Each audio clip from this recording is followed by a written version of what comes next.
J'ai eu la pensée de la maison et du mariage ce matin parce que je trouve que c'est dommage, au fait.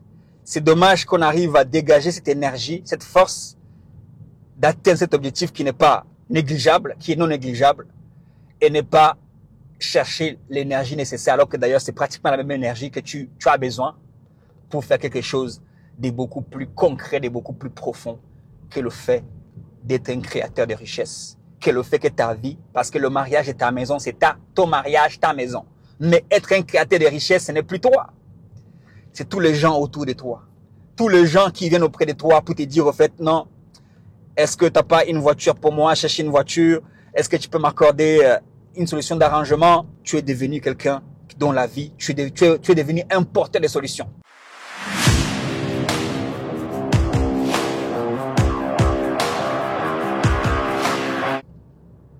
Salut à toi, j'espère que tu vas bien. Vois-tu, quand un homme est sur le point de construire sa première maison, ou encore mieux, quand un homme est sur le point de se marier, ou de construire sa première maison, ou de faire les deux en même temps, tu vas voir qu'il dégage une énergie pas possible. Tu vois? Et il est prêt à faire l'impossible. Et je le vois beaucoup. Souvent, des gens viennent faire du VTC ou le taxi. Surtout le VTC parce que l'accès du métier est beaucoup plus simple que le taxi. En disant que oui, j'ai un projet de construction. Ou en disant oui, je vais me marier. Donc, il faut que je cherche l'argent. Et je me disais que si on pouvait avoir cet état d'esprit, non pas sur une période de 1 an, voire 2 ans maximum, mais sur pratiquement les 40 ans d'activité qu'un homme normalement est supposé avoir dans sa vie de 20 ans, 60 ans, ou même de 30 ans, 70 ans. Aujourd'hui, on va dire qu'en fait, il faut charbonner pendant au moins 20 à 40 ans pour être bien et voilà quoi, mettre bien les siens. Laisser un héritage aux enfants de ses enfants. Il faut travailler, même si c'est pas pour toi, mais tu continues toujours à travailler parce que tu veux mettre à l'abri tes enfants. Mais ce que j'ai trouvé pertinent dans cette analogie du mariage et la construction des maisons, c'est que c'est quelque chose que tu penses pendant très longtemps. Tu t'es dit, quand tu as 20 ans, tu as 25 ans, tu t'es dit, bah moi aussi, je commence à voir un tel qui a construit sa première maison. Au village, bah c'est comme ça qu'on devient un homme, que ce soit au village, c'est quelque chose d'assez universel dans le monde entier, que ce soit chez nous en Afrique ou en Asie, partout, même en Europe. C'est des choses qui font l'objet d'une obsession pour un homme, construire sa maison et se marier ou se mettre en couple, comme tu veux, en tout cas, fonder une famille pour les hommes normaux, j'ai envie de dire. Et c'est des choses importantes. Donc, et ces deux choses, en fait, ça va te trotter dans la tête pendant toute ta vie. Et ça devient un objectif de vie. Un objectif de vie, ce qui est normal, ce qui est vraiment noble, ce qui est éthique. Et au bout d'un moment, cet objectif-là, tu t'y approches. Tout le temps que tu réfléchis dessus, il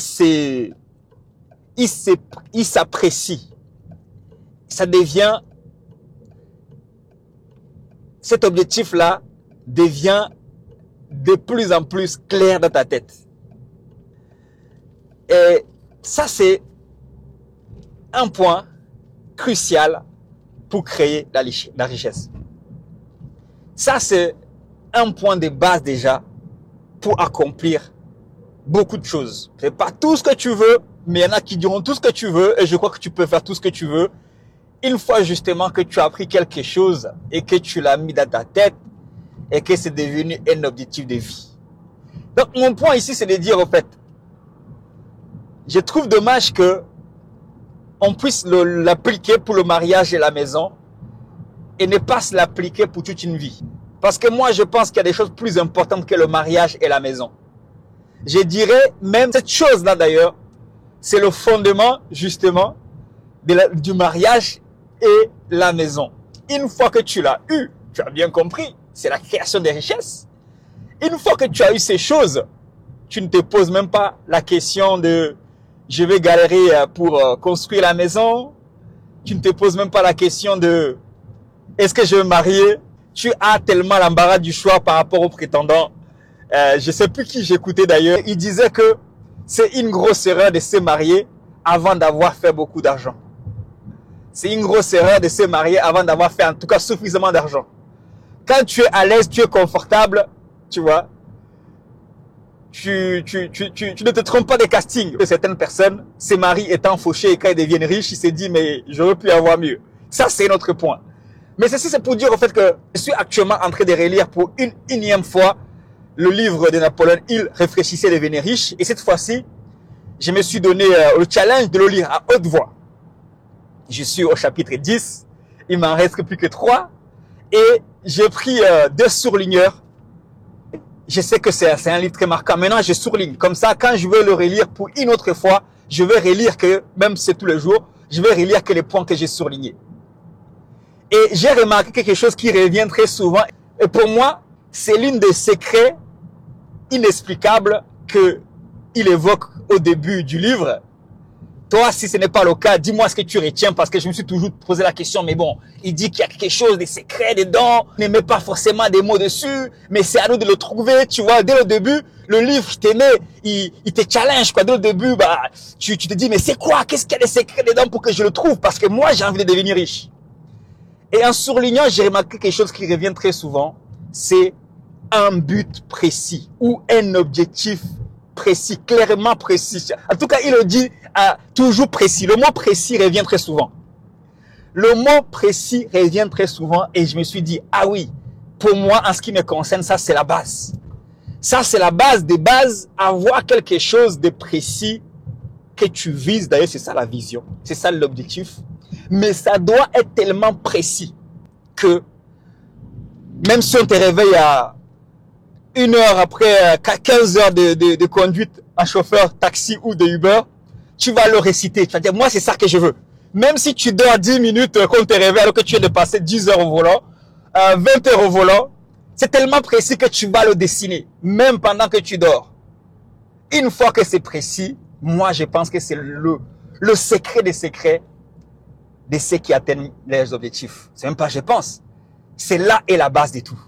C'est pour ça que je t'ai parlé des maisons que tu as passé 20 ans, 10 ans, 5 ans à rêver et que tu es sur le point de la construire et que tu es sur le point de te marier. Tu as passé 10 ans à chercher pour des hommes.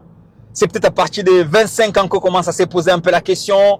Pour certains, c'est un peu plus tôt, mais c'est à 30 ans normalement qu'on concrétise. En moyenne, j'ai remarqué que à 30 ans, un homme est en train de se marier. Non pas parce que moi je me suis marié à 30 ans, mais tu regardes qu'à 30 ans, entre 30 et 35 ans, mais avant d'arriver là, à 25 ans, à 27 ans, tu t'es posé quand même la question de, ah oui, avec qui? C'est là que tu commences à te poser la question. D'ailleurs, c'est là que se trouve toute la différence entre un homme et une femme.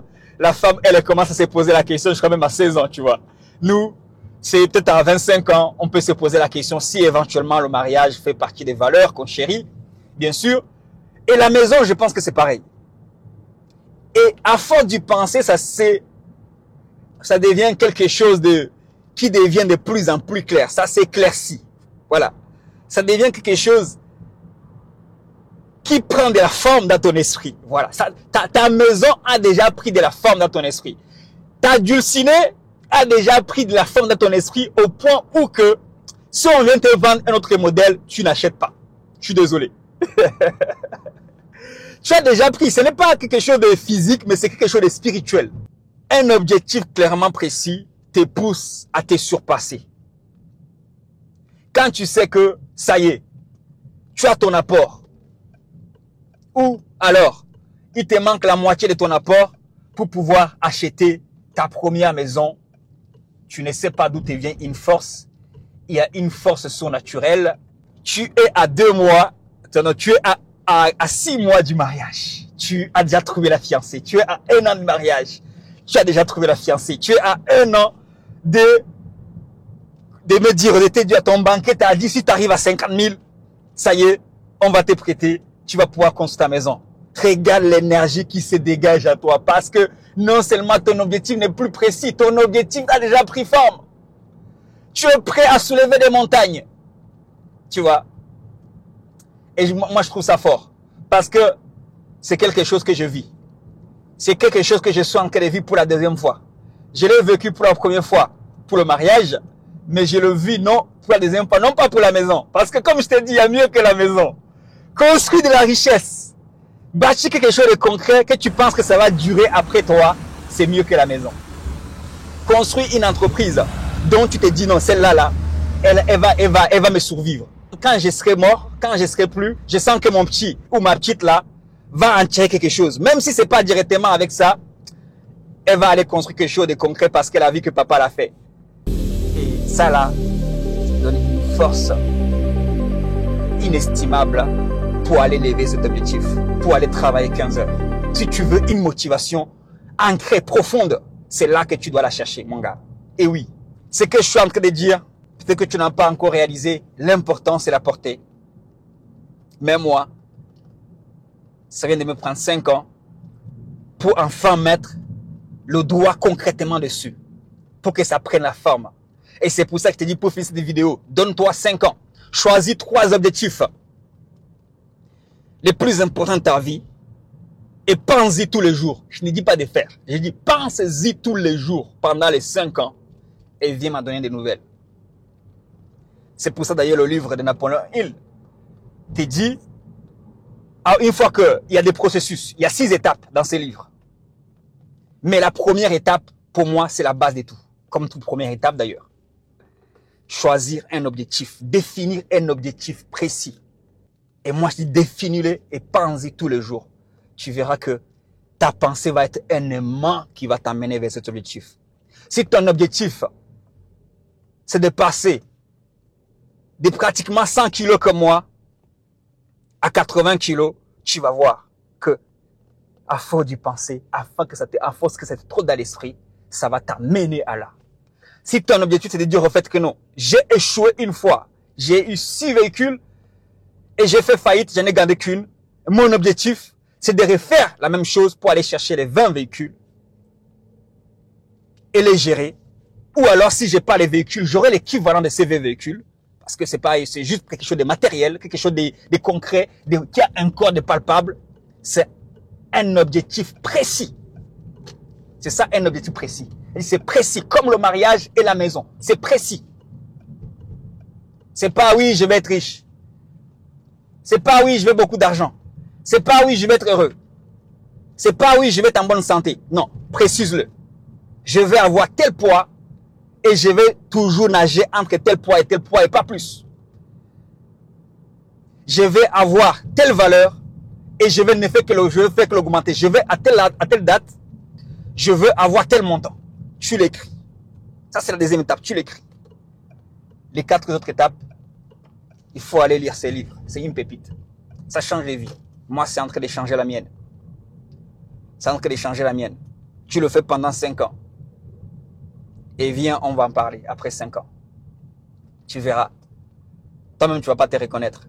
Clairement, c'est pas de l'exagération. Toi-même, tu ne vas pas te reconnaître. J'ai eu la pensée de la maison et du mariage ce matin parce que je trouve que c'est dommage, au fait.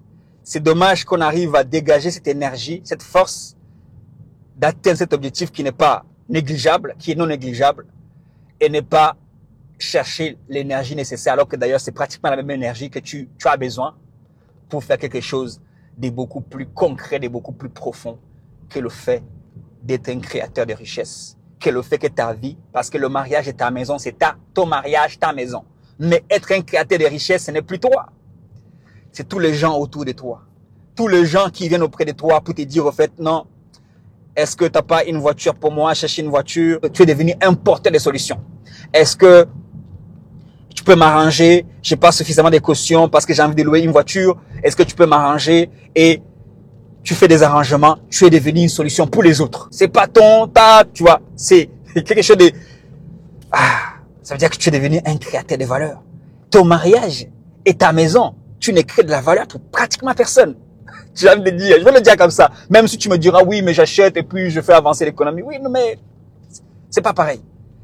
Mais quand ton objectif c'est de créer de la valeur pour les gens autour de toi, il n'y a pas, je dis, il n'y a pas meilleur héritage d'ailleurs pour tes enfants et pour les enfants de tes enfants que d'avoir un parent qui crée de la valeur pour les gens autour de toi. Par l'occasion, j'ai des véhicules disponibles. Fais-moi signe si tu veux te lancer dans le business du taxi et du VTC. Je suis formateur. Si tu veux louer un véhicule pour te présenter à l'examen taxi ou VTC, je suis ton gars qui est là pour t'apporter de la valeur. Parce que c'est mes objectifs que j'ai définis il y a 5 ans. Et je suis dedans et je baigne dedans. Et je vais continuer de baigner dedans. Je suis prêt à me tuer à la tâche pour ça.